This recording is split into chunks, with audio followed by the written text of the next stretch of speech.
Geek Myths, a novel about life, love, and the pursuit of sonic screwdrivers. Available in paperback and Kindle edition from Amazon. Scanning for audio.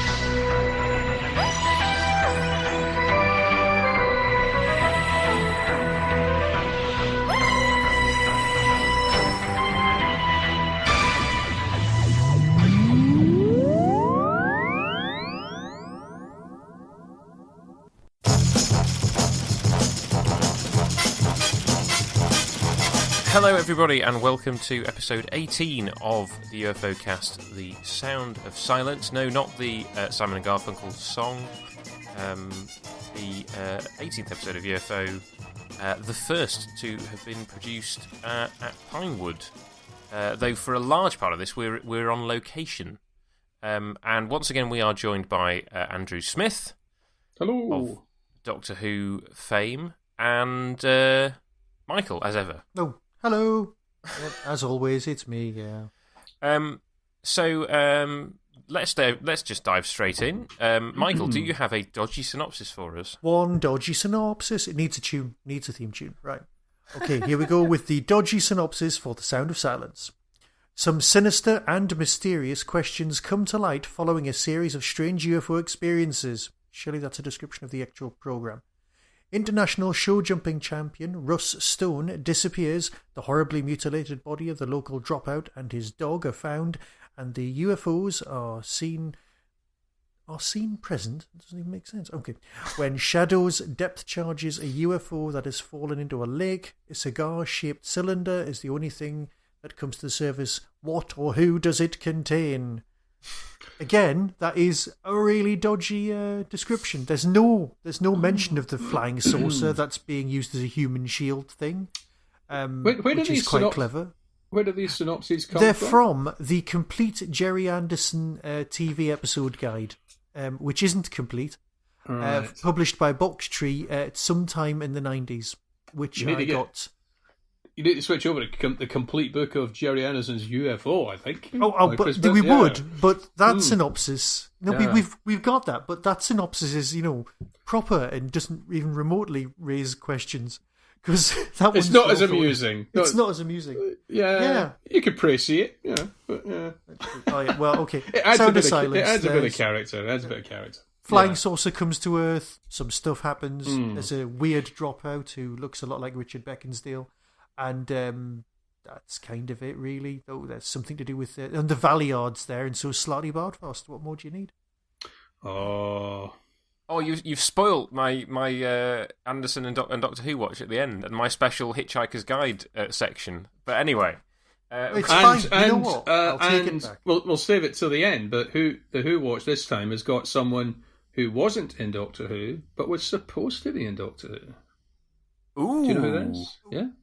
Interesting. Right. And we've also we're got all too excited now. Yes, we've also got somebody who wasn't in Doctor Who but did a big finish, so we should probably mention her in that as well. Right. I think that's right. We're now so out of whack. It's ridiculous. I'm trying to think who that was because that might well be the same person, but we shall find out later. We shall find out later. But anyway, the reason that you were on last week because we're recording these two episodes back to back. But this was the episode when I said, Andrew, do you want to come on the podcast? You said, I'm happy to do any, but let's do The Sound of Silence because of the Doctor Who connection for you personally. Yeah. So for those of our listeners who aren't up on the Doctor Who stuff, what is your connection with this episode from your Doctor Who point of view? Well, the Doctor Who story I wrote was called Full Circle. We made it back in 1980. It was one of Tom Baker's last ones, and it's set on a planet called Alzarius, where there's a marsh, and marshmen, these creatures come out and attack these citizens and their community in the Starliner. And for the location, in July of 1980, we went to Black Park in Slough, to the west of London, very close to Pinewood Studios. And that was our location. That was a planet Alzarius. That's where we found location for the TARDIS to land, for the Marshmen to come up. Everything on location was done there. And then, 2 years ago, watching this, and I don't remember this episode on first broadcast, but watching the Blu-ray, when this one came out, it seemed that just about 70% of it was shot on the shores of Black Park. Mm-hmm. I just got a total rush back to, because I was on location with Doctor Who for that, and there's some of it I know. I know exactly the spot. The spots that they were filming in, Yeah. In fact, I returned to Black Park last year when I had some friends visiting from Canada, Stephen and Erica, and we went there. Only the second time I've been back there in the last 38 years. Actually, so if anyone's listening to this, actually, if you want to go and visit a UFO location, if you're anywhere near London, if you go to Black Park, it's still very recognisably the location used in this episode. Yeah, I've been there a couple of times for filming episodes of my now deceased Doctor Who podcast, and the second of which was extremely memorable because it chucked it down with rain. And so I was there and it was quite nice, and then it decided to chuck it down with rain. So I had that terrible decision of do I make a run back to the car or do I try and wait it out at the cafe? And in the end, I just ran for it, and I was absolutely soaked by the time I got back. But well, you could have just waited in the Starliner, so you're all right. I could have waited in the Starliner, or even the caves on the hill, or indeed the UFO under the lake. Spoilers, yeah. And this is the thing. So we've talked on the show before about how well the live action meshes with the model work on UFO. And I think in this case it's not brilliantly done with regards to the lake.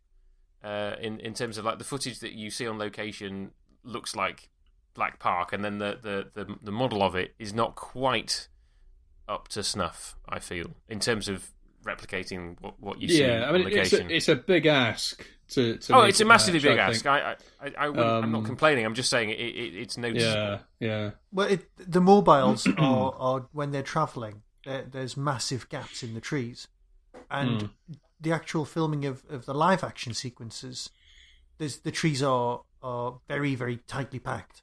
Yes. And the trees, I don't know what they are. I'm not a good botanist or anything. I don't know if there's silver birch, maybe. I don't know. But they are quite distinctive trees. They are very thin and very tall. Yeah.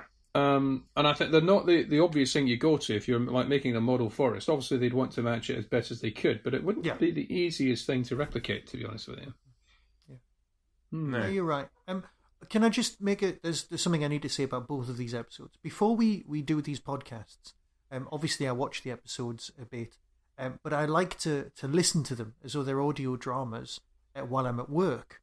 And this one and last time's story as well, there's a lot of show, don't tell. So what you've got is a lot of atmosphere music and a lot of stuff happening on screen, which is ideal for audio drama.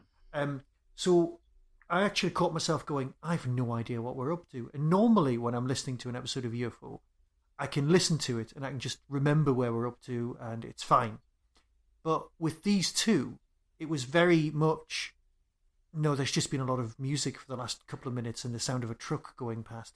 There's a lot of show and not a lot of dialogue. It is visual. It's a very visual pair of stories. Well, especially and I think we should talk about it separately and as it's at the end, talk about it at the end. But when they've got the cylinder back at Shadow HQ, again, that is all music and tension and almost no dialogue, isn't it? Yeah.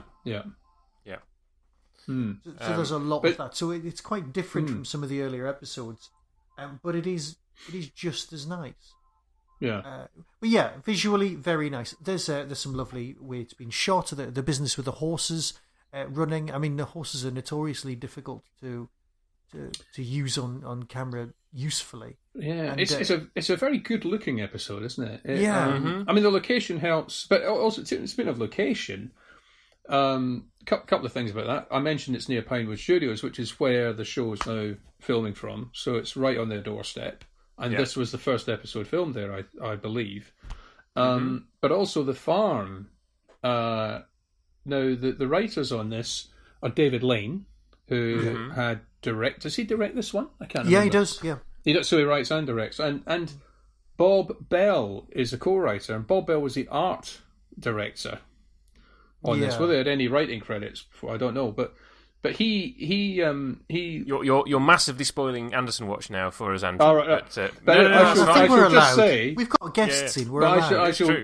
I should just say, so no, keep going. It's fine. The farm location comes from.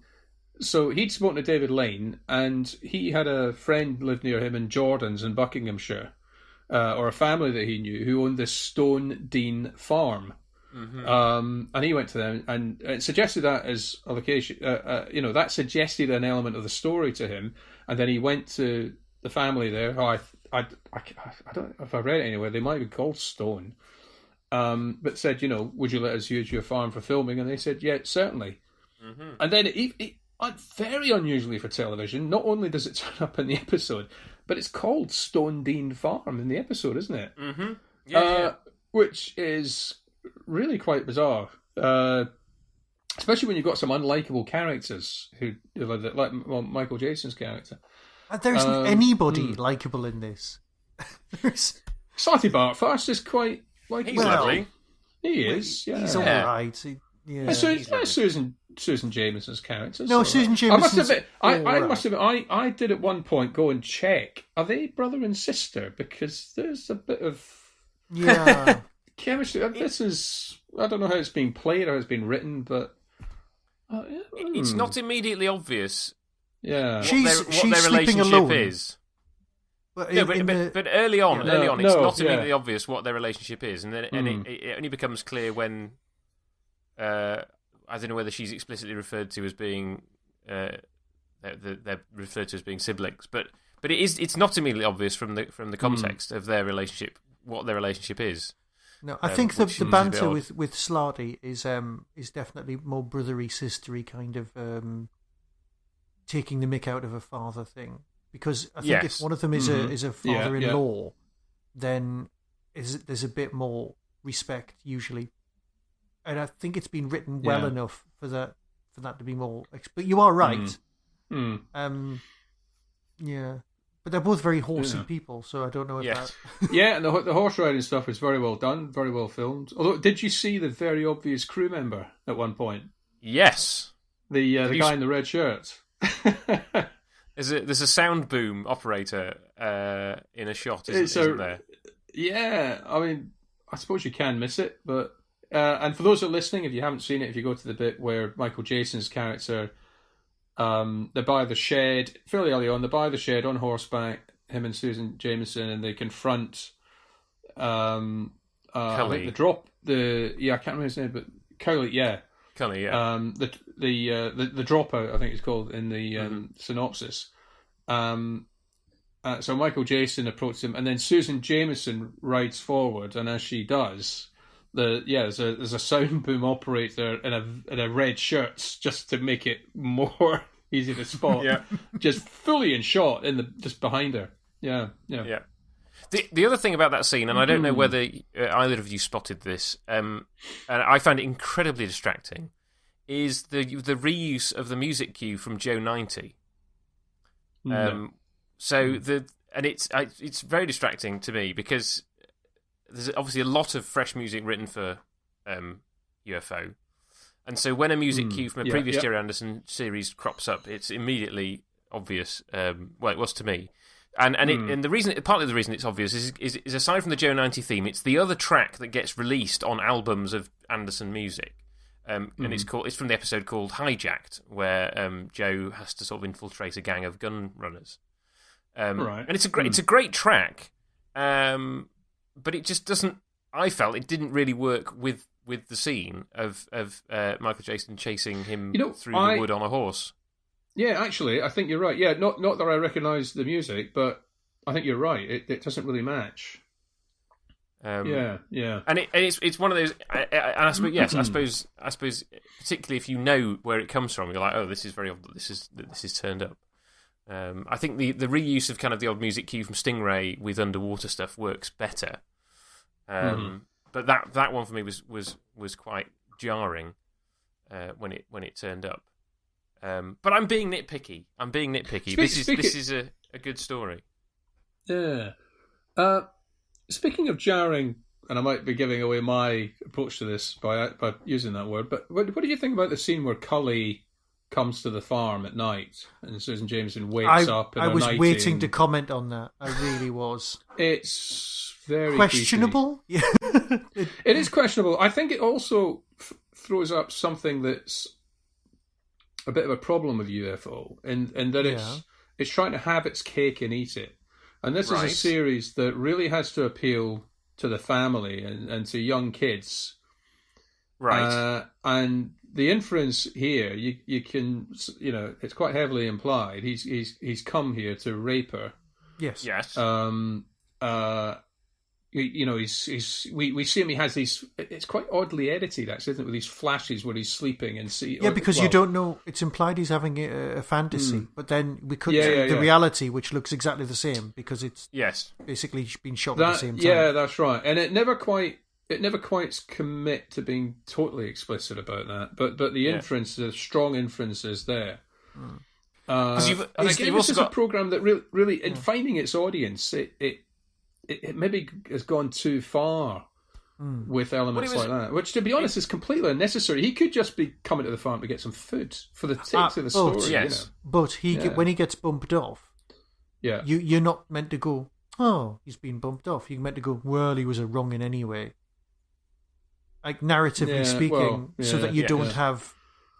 So that your feelings are being dictated to by the program, rather than you go, oh, he was just... What's going to happen there? I don't know. He also. I've got to say, he starts spewing blood very quickly. Very, very quickly. That is. He's not. Like, and bite down on the capsule now. Right. Yeah. I mean, okay. I have to say that as I've said this before, that as somebody who discovered this series as a student on DVD. And knowing, obviously, that it followed on from the Super Mario Nation shows, but I was incredibly surprised to discover people talking about having watched it as kids, because to me it very much came across as a show for adults, and particularly when you get to this second production block, which this story begins. There are some. It's not very explicit. Most of the episodes are still only PG rated, but there are adult themes and things running through, and so that was just my assumption that this was Jerry Anderson finally getting a chance to kind of pitch a show for grown-ups. Yeah, I was watching this as like a 9 and 10-year-old. I was 9 or 10 watching this and loving it, but I was loving it for the mobiles and the aliens and the interceptors and Sid and that's true. Yeah. The depth in a Jerry Anderson thing is that Sid.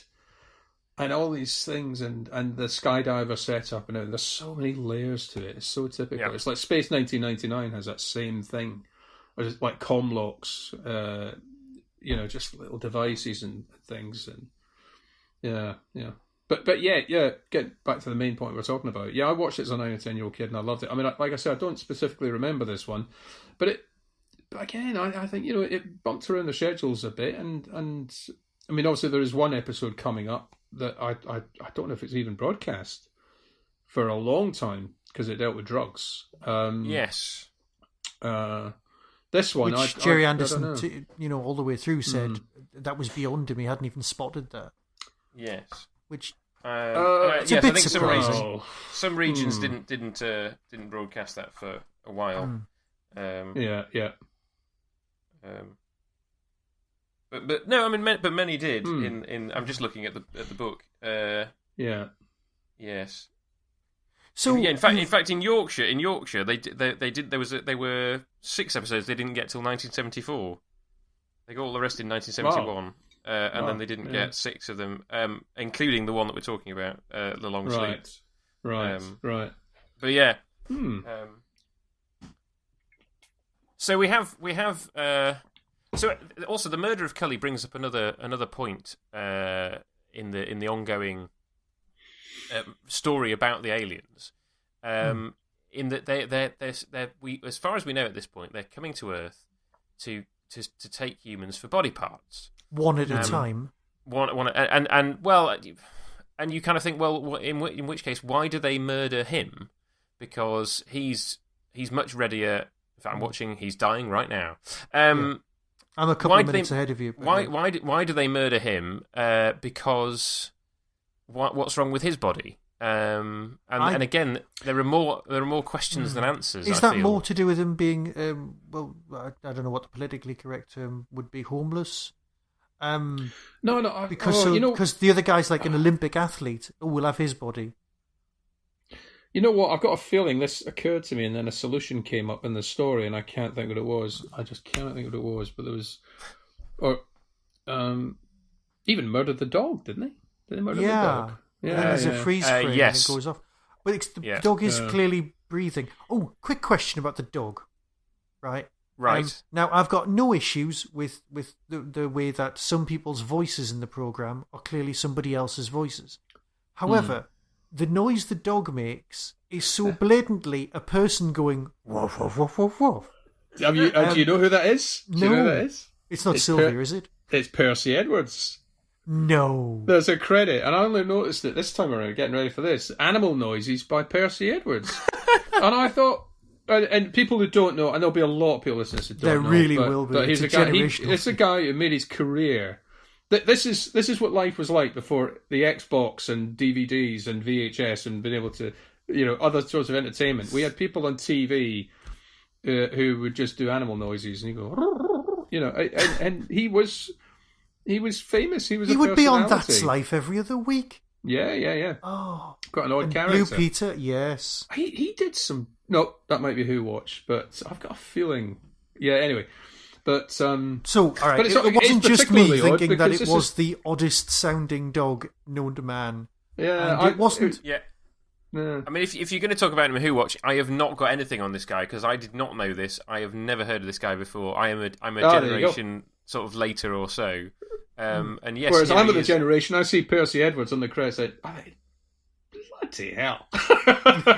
It's also because I saw animal noises. Now, but the whole point of this is that what animal was it? And it's only when you mentioned it there, Michael, that it's the dog. Yes, yeah. Two and two. It's the dog, because obviously everything else is silent. Yeah, I don't know why. That's something that occurred to me watching it. Why is it silent? I mean, it's because all of the animals know about the aliens and they find an alien and bugger off. That's basically it. It's one of the things. But not the dog. No, the dog's very loyal or stupid. The horses are aware on some level that there's an alien. Yeah. Oh yeah, because that's why it throws him. That's actually quite believable. Okay. I did some work believable not that long ago with horses. Yeah. And just the sensitivity that they have to their anything. surroundings and their emotion and the emotions of the people around them is quite stark. So that's a believable aspect that horses will be aware of the aliens when humans weren't. And of course, as we discover in a few episodes' time, aliens can communicate or put themselves into the minds of animals, apparently. Spoilers. Massive spoiler, Michael. Apparently. So perhaps they were aware that they may be being subjugated. Possibly, Shall I yes. say something? As we're talking about Cully and the dog and anything, there's a thing that I came across while I was watching this, having recently watched a Doctor Who, and this isn't about casting, but you know the scene, it's at night, and Cully is looking out at the lake, and he sees the glowing light under the water. Yeah. That glows and then fades away, right? But 2 weeks before I watched this episode, I was watching some episodes of Doctor Who for a thing, including The Stones of Blood. Right. And I was listening to the commentary from the director, Darryl Blake, and the co-star, Mary Tam. And for episode 3, at the beginning, there's a scene where the Doctor is chased by an ogre that is a stone alien, part of a stone circle. Comes to the edge of a cliff. The Doctor does a matador piece. The ogre, it's a glowing stone, goes over the edge into the water. Yes. And then we have a shot of a glowing light under the water at night. And Daryl Blake in the commentary is talking about there were a number of sea film shots that he got hold of, and he said he'd gone to a film library and he got these shots of like waves on the shore because they weren't anywhere near the sea where they were filming. They were in Oxfordshire, near Banbury, weren't they? Yeah. And then there's this scene when the Ogre goes over into the water, and the Doctor and Professor Rumford look over. You see the shot of the water, and there's glowing light underneath that fades away, and it's like the dying Ogre. Daryl Blake says, that was a bit of luck. I was looking through this film stock, and this bit of film was among it, and I didn't know where it come from, but I thought, oh, that'll do. And I've got to tell you, it's and I've been comparing both of them. There's not an exact match, but the angle and the light looks to me exactly right. The surface of the water in the UFO episode looks a little more disturbed. There's maybe a breeze blowing over it, but it could be footage from the same shoot. They've just used that piece of footage, discarded the rest of it, and that's turned up in an episode of Doctor Who. But if you look at it, I think they look pretty damn similar. The light sources look identical. I know what I'm watching tonight. So it could be. I'll have to look at that later. Yeah. yeah. I did have a time code for it in this episode, but you know where it is. It's not that far in. And then it's within the first sort of 3 or 4 minutes of episode 3 of the Stones of Blood. And so if that does turn out to be right, that was I'm quite happy to have discovered that a link between that Doctor Who episode and UFO. Because it's not exactly the same episode. You can't be completely sure, but I'm pretty sure that it's from the same model or effects shooting sequence, and a bit of the unused footage has turned up in Doctor Who, which obviously would have been about 6 or 7 years after this was filmed. Yeah. I know, and we've talked previously about how props from UFO turn up in Doctor Who stories. In particular, the Green Death. One thing I've just been seeing some Shadow HQ scenes in this story.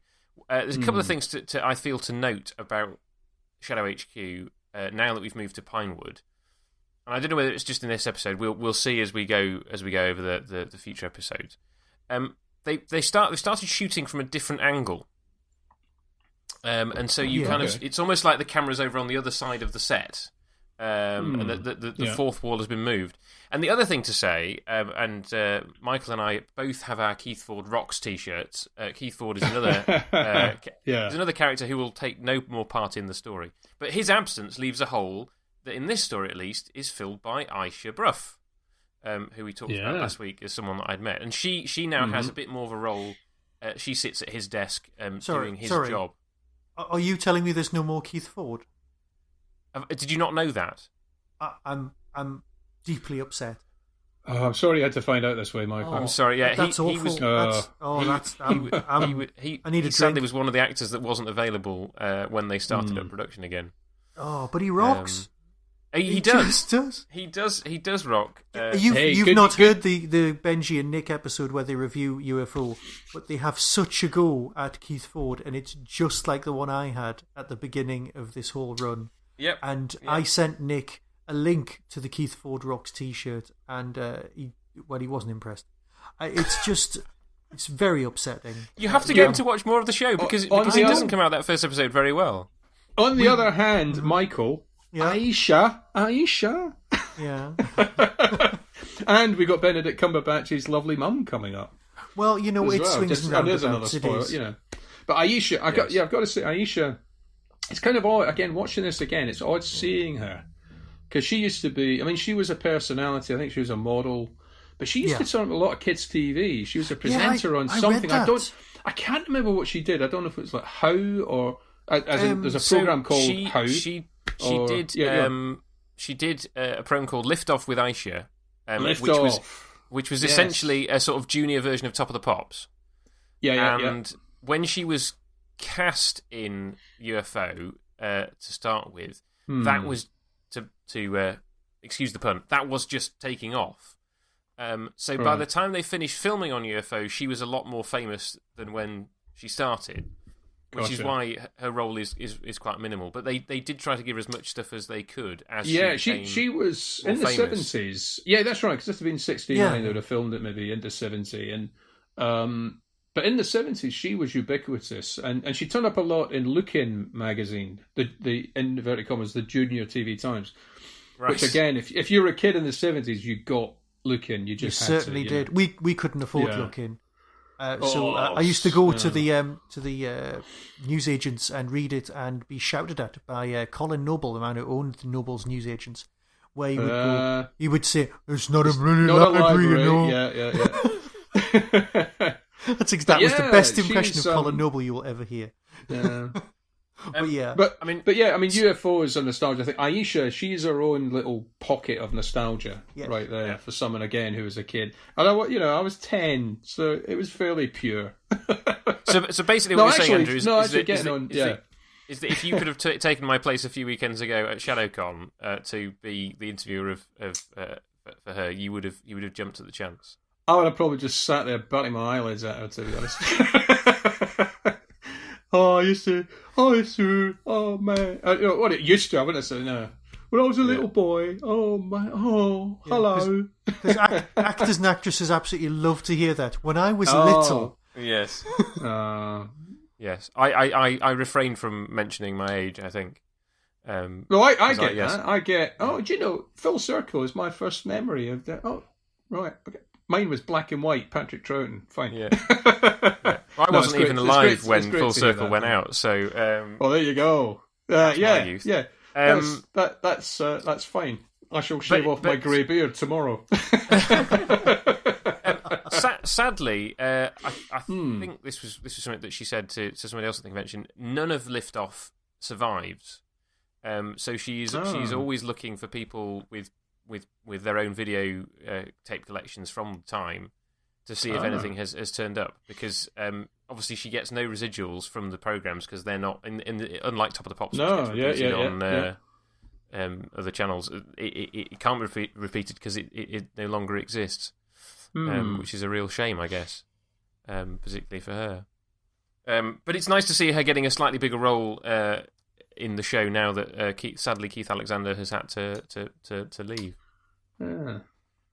Mixes it up a bit, and it is a feature of UFO. Like I say, the cast changes, and we're just getting into some fairly significant cast changes in this one. Yeah. Yes. So, as we're talking about Shadow HQ, shall we talk about the canister and this the people pod? Yeah. The people pod, that they don't know what it is. They think it might be one great big bomb. Yes. So what should we do with it? Let's take it. Let us take it to the headquarters of our secret organisation and cut it open. It's another one of Straker's. I like this episode, but I get to, and I rewatching it. I got to that, and I just think, Even earlier on, Straker does interrogations via Skype. He's got his little TV monitor on, and he's talking to someone who's being asked questions. Now, the scientist who appear to be Lou Carpenter again from Neighbours, he is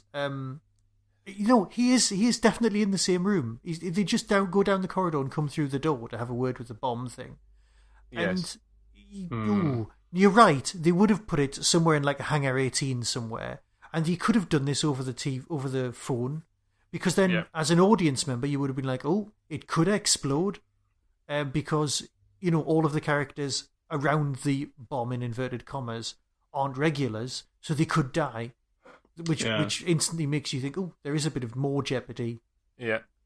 But, you maybe get people say, well, they don't suspect it's a bomb, they don't know it's a bomb, it's come from a thing, but nothing has changed. There is no new information. I mean, oh my God, this could be a bomb. Or it could be a power pack for the UFO. It could be something that actually runs the ship. You don't tap into a big... Also, is it just me? But it doesn't look big enough for someone to be in it, I didn't think. I couldn't, and especially someone to be in it in a way that they would later be just walking around. Yeah, I can see that.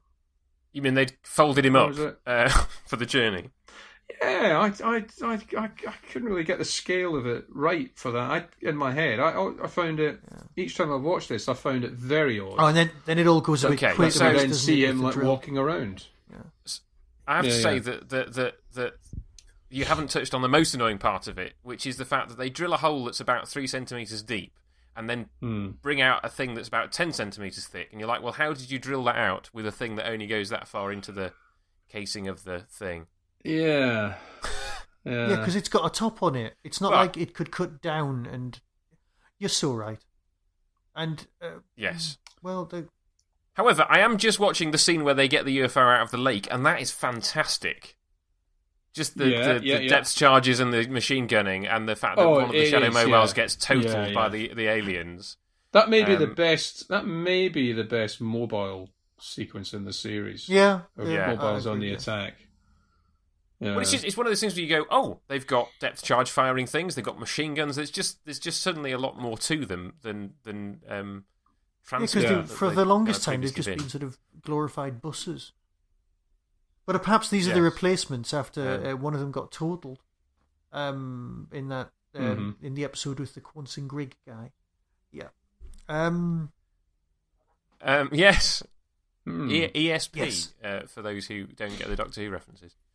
I think most of them will get the Doctor Who references. It's not a problem. This is for UFO fans. And can I be honest? The number of times I think you drop in a name like the Green Death. There's one episode you meant the Green Death, and you could just do saying this is a Doctor Who episode, because there will be people watching this who certainly won't know randomly a John Pertwee. No, you are so. I think we've scared them all off now, to be honest.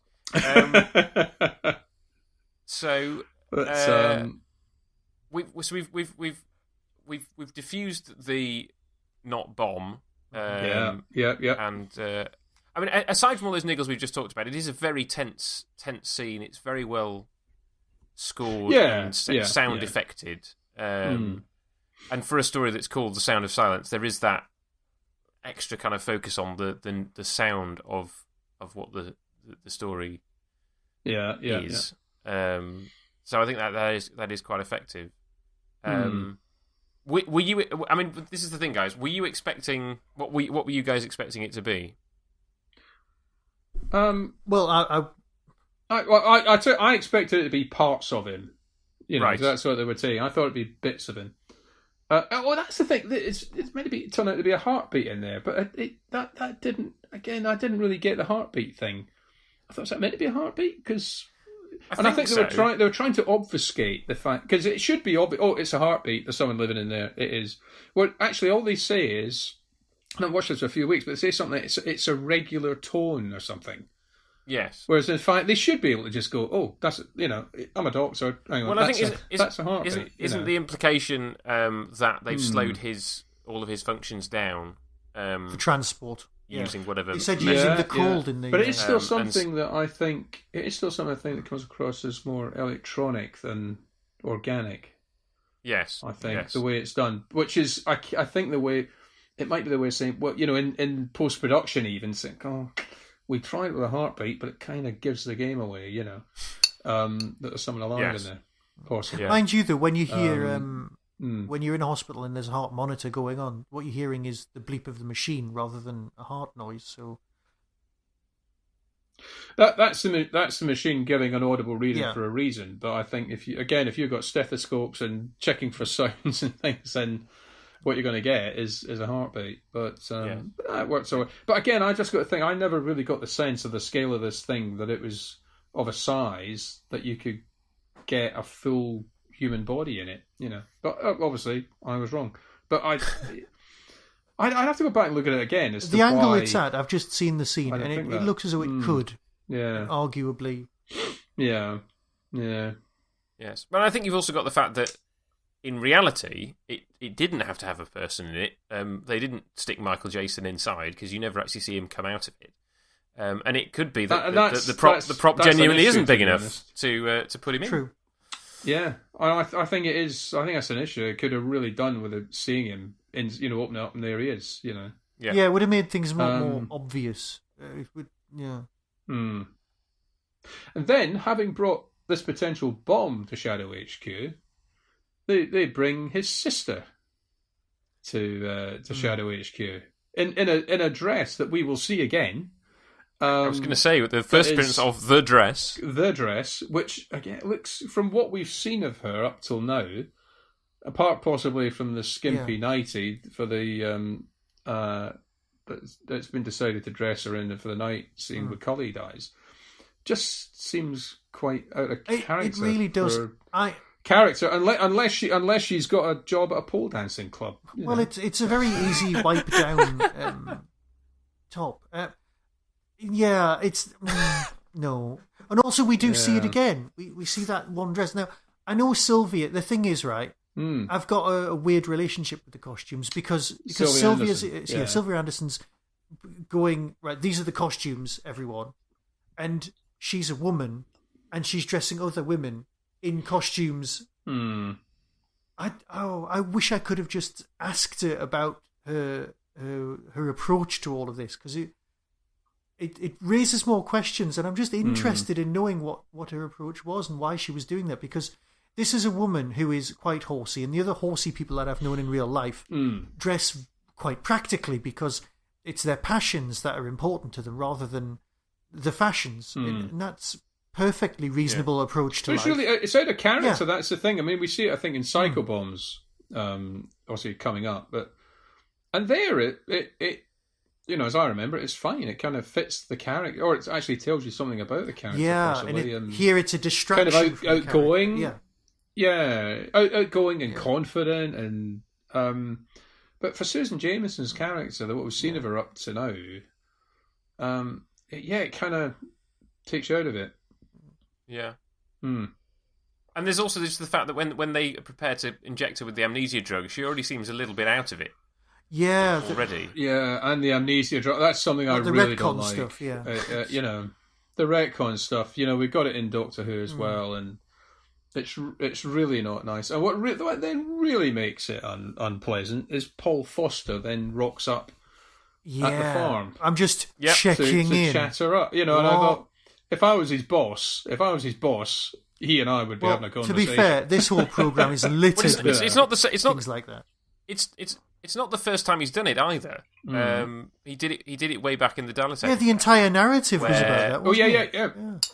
And the fact that they had a romance initially before she had her memory wiped, and the idea was that he was then going to chat her up again because she'd forgotten. Well, clearly it worked because he's now after someone else. Yeah. Yes, I mean I was just going to say that there is that the whole episode Survival. It's kind of partly based around the fact that his girlfriend thinks that he's dead, and then he spends the rest of the series being this ladies' man who is prepared to chop and change rather frequently. Yeah. But maybe that's part of the character. He's like, well, I can't now have long-term relationships because I'm a secret agent, and this is part of it. Still not convinced. No, I'm not convinced either. I think it's just he's lecherous and he thinks, well, we were getting on really well before, so I'll have another crack. It's I get one of those things at the time. It probably just went straight over people's heads. Now you watch it and you think, it's a bit inappropriate. Yeah. And also, I mean, I really don't know. I was a police officer as well, and I manage police officers, and it's kind of like someone who follows up an investigation by going and starting a relationship with a victim. Yeah. You don't do it, you know. Was that something that you ever had to discipline anybody over in your career? No, not discipline them over. You must have to warn people about it, because there are humans. There are. I'm just trying to think. You'd certainly sometimes get victims who'd hit on officers. That kind of that way around, and have to remind officers. Let's face it, there's a reason that uniform dating exists as a website. Yeah. Yeah, does it? Oh, apparently so, yes.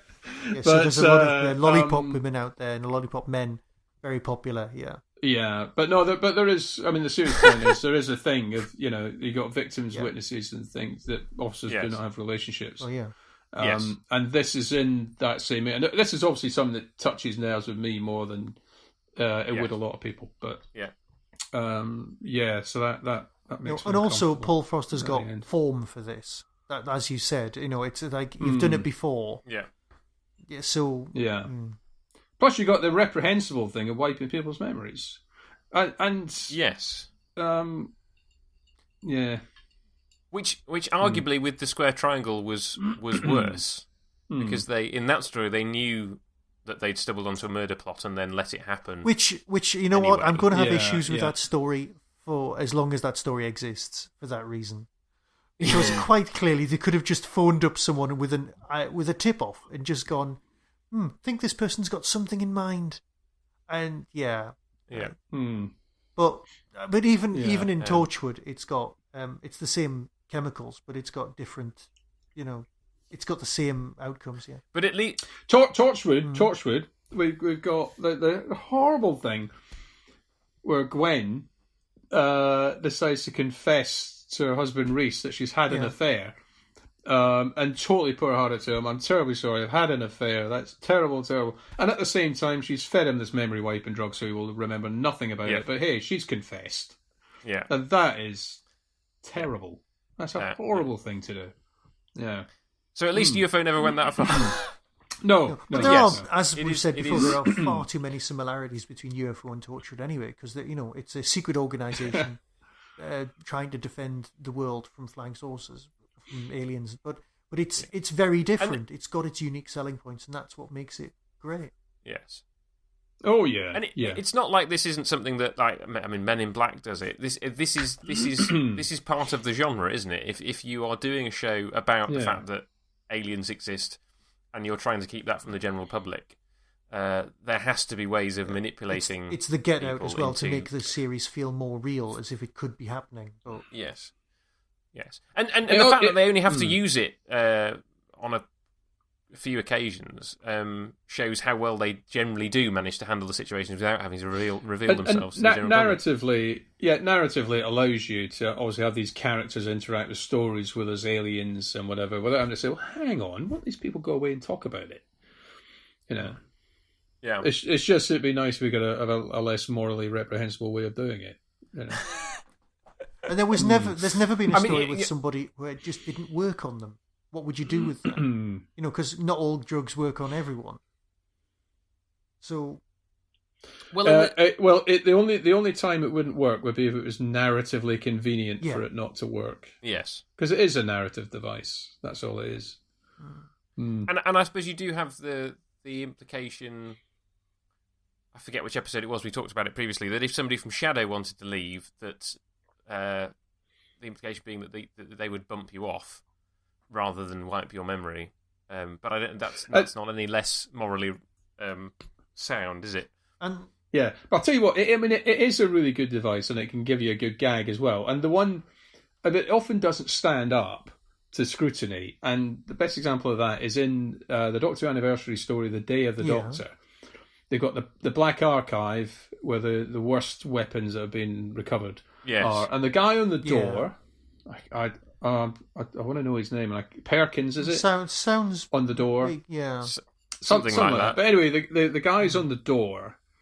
Kate Stewart, who heads up unit, she brings in Clara. They go into the Black Archive, past this guard, is called Perkins, whatever he's called, and he thinks it's his first day on the job.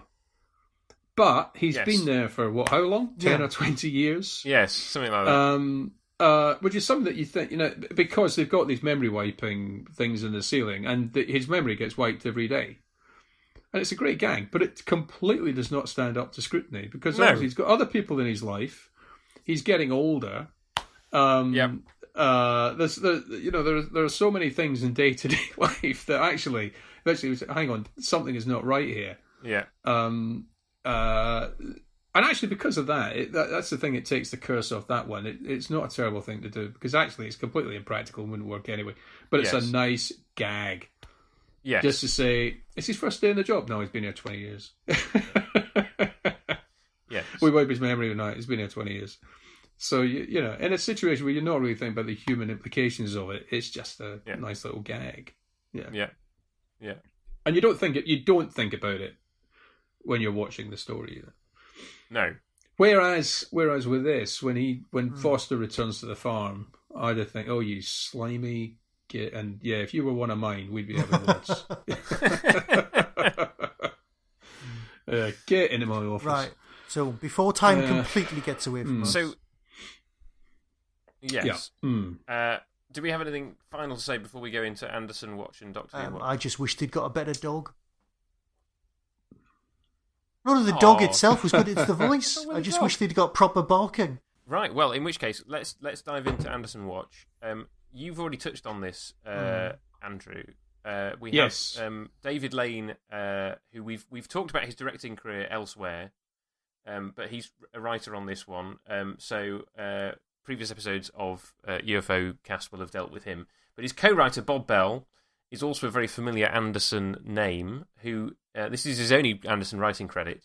But you've already talked about the fact that he worked on other Anderson programs. What can you tell us about Bob Bell?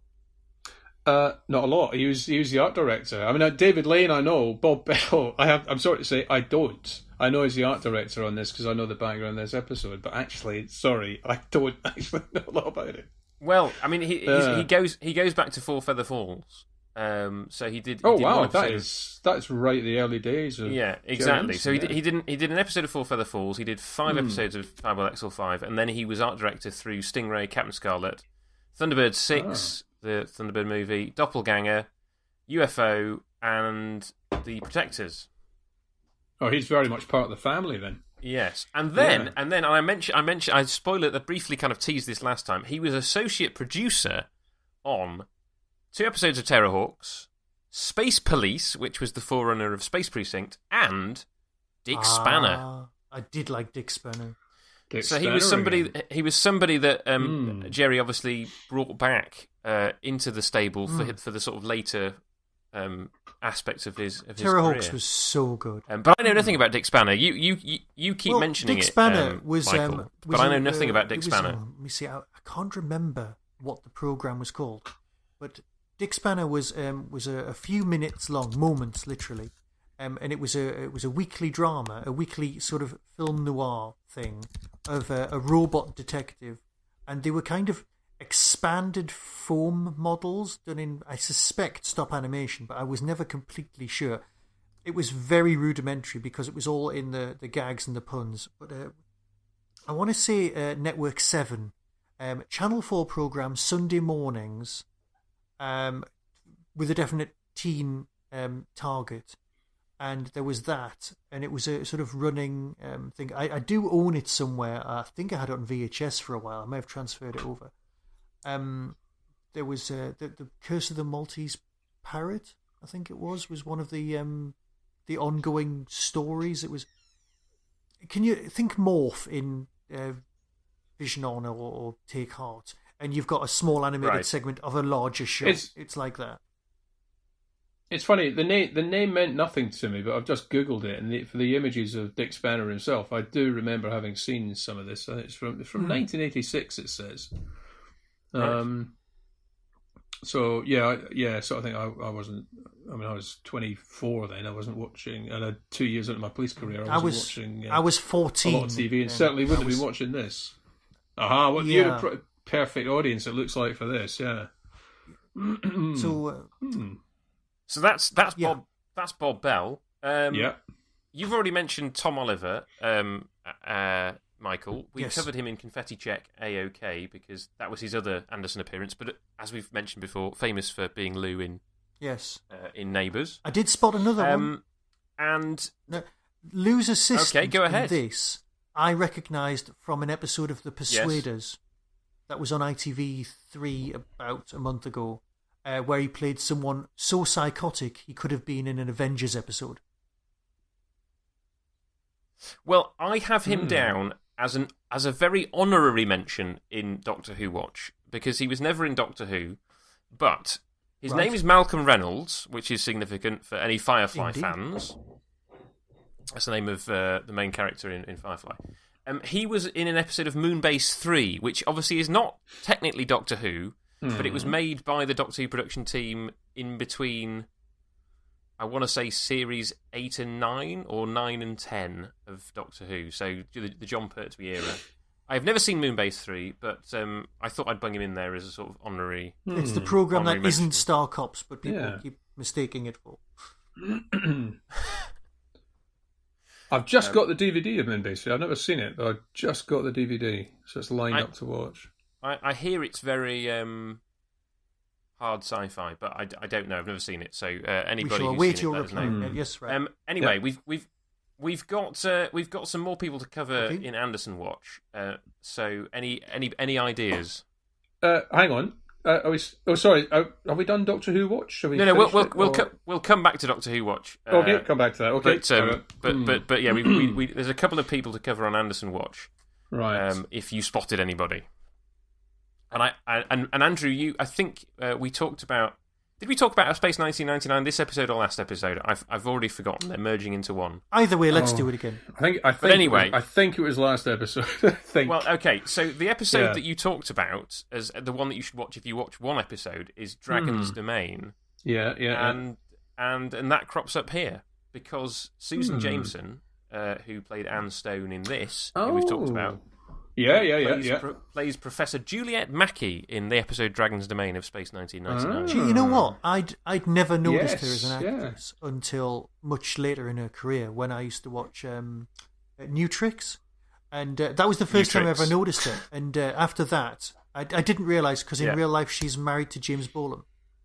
And but she was playing Alan Armstrong? Alan Armstrong's wife in that. Alan Armstrong's wife in the show, Later on, James Bolam's in a kids' programme, which I'm sure at some point in your very near future you'll see, called Magic Grandad. Yeah. Oh, I've already seen it. She's in that as the auntie as well. Right. And he shrinks down rather is that in the manner of Grandad in my pocket. That's the Grandad one. in my pocket. Yeah. It's like the Secret Service, isn't it, with the shrinking? So she's in that. So I've now So experienced her that's career her. kind of in reverse, and she's one of these people that I keep spotting and going, oh yeah, and she's been constantly in work, and she's always very, very good. I just hadn't noticed her, and I'm always impressed when that happens, and you go, oh yeah, oh god, they've been in everything. How didn't I notice? Yeah. And the other person, and he bridges Anderson and Doctor Who, so that helps, is Nigel Gregory, who played Cully, the homeless who was he in Doctor Who? wanderer. He was in K9 and Company, so but we'll we'll get that out of the way first. He was Sergeant Vince Wilson, so up your street, Andrew. In K9 and Company, he played the sergeant. Oh wow, yeah. And it's so long since I've seen K9 and Company that I try and watch it every bells, Christmas. But next time I'm sure I'll watch it and go. I shall wait another 6 months and then I shall spot him then. K9. But yes, he actually comes back in. Although he dies in this episode of UFO, he returns as a security guard in It's always for the Cypher best. Yes. And later in his career in an episode of Space Precinct. So there you go.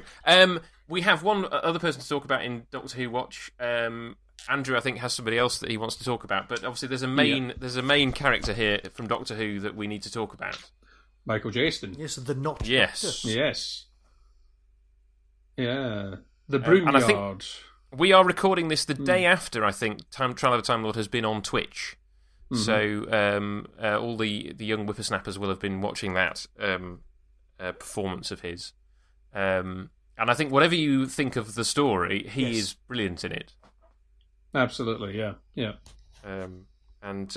Playing the Valeyard. Playing the Valeyard, yes. Or, I as I have always known him... Spoilers! Sorry. But, Spoilers for a story. I was like going to 30 say, years should we just say he's like the prosecutor, the prosecuting counsel? Sorry, I've spoiled it there. I could edit that bit out. I don't think I will. Maybe just bleep. Yeah, just bleep. Bleep that. Yeah, maybe. As they do in the story itself. Uh-huh. I mean, I've had have you guys met him? I had the pleasure of meeting him at Hooverville, and obviously interviewed him then about Doctor Who. But I think I briefly mentioned this episode. So that interview is out there somewhere, I believe. I might track that down and link to it in the show notes. So if you want to hear my brief chat with Michael Jaston, I will attempt to dig it out. Yeah. Yeah. And done so much. I mean, I remember him particularly. He was in the series called Quiller. Right. Quiller was a secret agent, a BBC series. It was very big in its day. And he played Peter Gwilym in Tinker Tailor Soldier Spy, the BBC dramatisation. Very standout performance there. One of the best drama series the BBC's ever done. And so much more. You know, he's he was in Nicholas and Alexandra with where Tom Baker played Rasputin. We watched that at school in a history lesson. Rasputin. Yeah. It was so good in it. He's good in practically everything. Yeah. He plays Tsar Nicholas II in that, yeah. Shall I just quickly mention the Doctor Who, the person who should have been in Doctor Who but wasn't?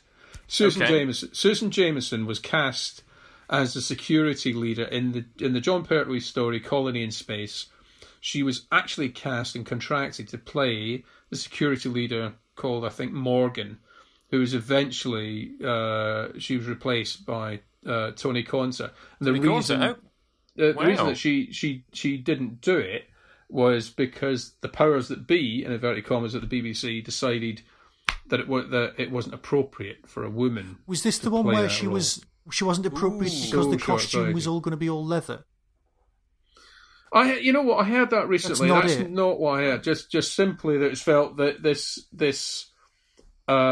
character who was quite nasty in many ways was just not an appropriate that never worked. Character for a woman.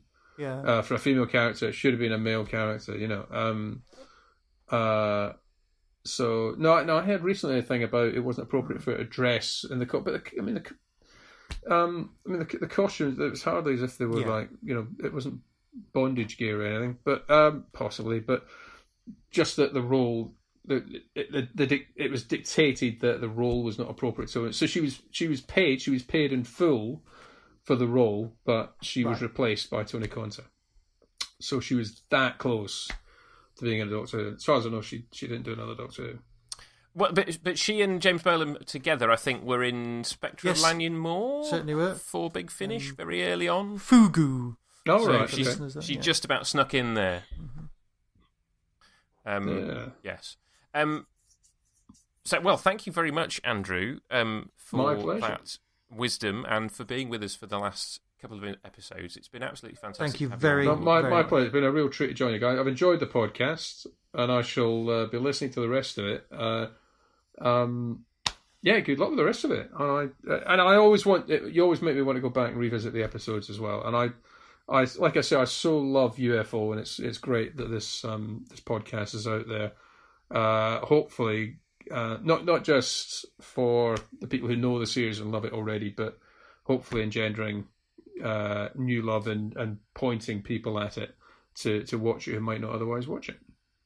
Fantastic. Thanks and again. I hope I see you both before too long. Yes. Hope to see you soon. And next week, Michael, tell us what we're looking at. That's a good question. I will... Next time... Oh, I can't even see. It's got dark. It's The Cat with 10 Lives. The return of Prisoner Watch next week because of the main guest star. That is one to look forward to. So until then, be seeing you. Be seeing you. Be seeing you.